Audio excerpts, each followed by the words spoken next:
What's going on? It's your boy Sermon at Sermon's Domain on Twitter. Usher's 8th studio album, Hard to Love, has arrived. And it hasn't been the smoothest journey for it. Let's take you back to 2014. Usher put out a record called Good Kisser. It was well received. It charted at about, I think it was 65 on the Billboard charts, but it didn't go any higher. And then a few months after that, in September, Usher said he was putting the album on hold indefinitely. And that was that. Fast forward to the start of 2016, 8 days into the year, Usher said, hey, my album's coming out this year. It's called Flawed. Then, just a few weeks before it was scheduled to drop, which is September 16th, we got another change. The name changed from Flawed into Hard to Love. And so far there hasn't been an explanation because Usher isn't someone who's doing a whole lot of interviews. But that is the journey that is Hard to Love. It's been, it's been a long one. And Usher still doesn't have that definitive single. With Usher, he's had Climax, he's had You Don't Have to Call, You Got It Bad, you name it. He's had all these hot singles that were like top 10 on the Billboard charts by the time his albums come out. No Limit is the closest, but personally, I don't think that's the definitive single, and I don't think it ever will be. I also feel like there's material on this album that can exceed that in terms of just quality and charting potential. For me, it took several listens to really get into Hard to Love. Nothing really stood out on the first listen besides the songs I already heard before, No Limit, Crash, and then Champions. But aside from that, it took a few listens for me to really start to appreciate this album. That's not to say there isn't memorable songs on this album. Tell Me is easily one of my favorites. When I saw that it was 8 minutes and 29 seconds, I'm thinking, cool, we're getting some kind of a 2-in-1 song. But no, it's really Usher from start to finish singing like over one beat. There's, breakdown a little bit, but for the most part, it's one long song. And you're thinking, damn, is this actually working? And it is. I didn't find myself bored at all. I feel like this is showcasing Usher's best. Like his best vocals and lyrics, and I love that he's hitting high notes in the hook. So I wasn't bored at all with that record. I personally feel like it might be the strongest song on the album. And then right after that, you have the title track, Hard to Love, and Stronger right after that. I think that's a really good stretch. It's almost like Usher was like, okay, let me put the best that I have vocally back to back to back. And the weird thing about the title track to me is it's kind of like a Vegas theme. He's talking about gambling and, being in Las Vegas. But in the hook, he talks about how if you're falling in love, it's a gamble and he'll kill you. That threw me completely off. Whoa, what? Usher talking about killing someone? Maybe I'm not getting the context of it. I tried to look at the record and the lyrics and really decipher what he might actually mean, but it's not getting to me. So I'm if anybody has like their own theory about what the actual record means, please let me know, because I was confused.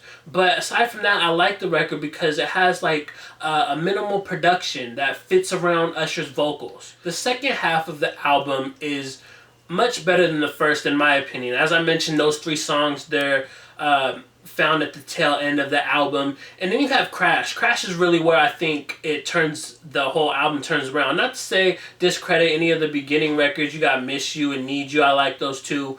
But I feel like the second half just had stronger material. And Crash is that single that I wanted to win. When he released that, I'm like, this is what I want out of Usher, not No Limit. So I was rooting for Crash to make it because it has that single potential. It's got the catchy hook. It's got the simplified lyrics. But at the same time, the concept is great. The concept of trying to hold on to someone so you won't crash. I think it works well as a metaphor for both love and depression. If you crash, you're kind of... crashing is like the relationship dissolving, it's breaking up, and that puts you in a bad place mentally. So I really enjoyed that record. Another record that I was worried about, but surprisingly it turned out better than I expected, was Rivals featuring Future. Now the reason why I was worried is because you heard Young Thug and Usher kind of morphed into Young Thug's world. So I'm like, I don't know if I want to hear Usher trying to do something like Future, but fortunately that was not the case. It's more Usher featuring Future. If you take Future off of it, you still have an Usher record. And then I wanted to talk about this Little John sample on Bump. First off, I don't know why it's there.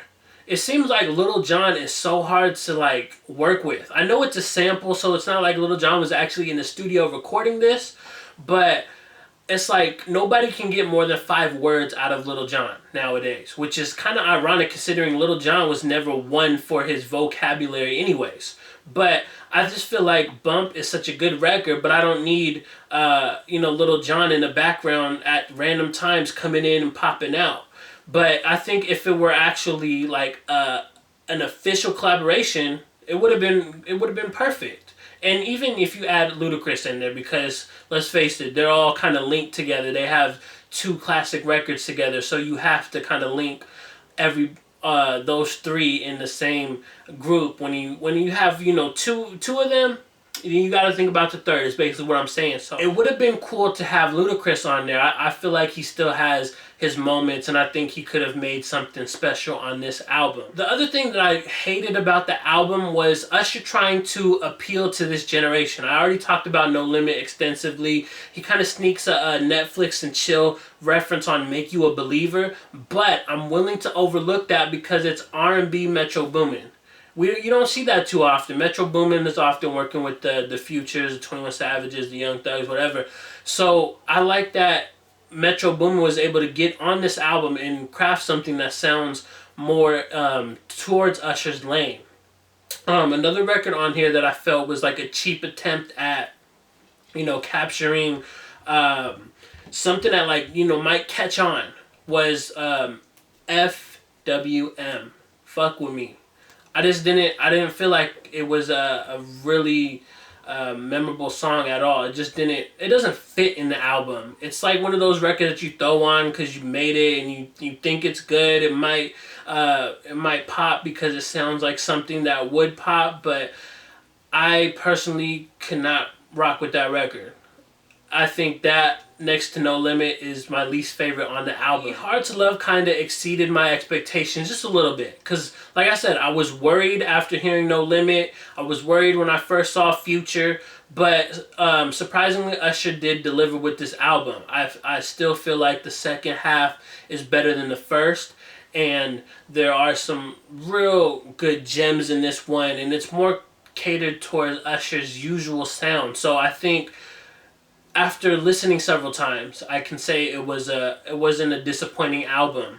But at that same regard, I wonder how other people are going to perceive it, because if it took me a few listens to really get into it, and I have to listen a few times. A lot of people, if their first listen's not incredible, if nothing really stands out, are they going to keep listening? So once you listen to the album, I would love to know your thoughts. Was it, did anything stand out on the first listen for you? What is your favorite song? What did you think about the Future collaboration? Are there any other guests that you would have liked to see on this album? Just talk to me in the comment section about Usher's Hard to Love. And then like the video, subscribe to the channel if you're not already, share the video. Follow me on Twitter at Sermons Domain. And as always, thank you for your time. I appreciate you for watching. And until next time, peace.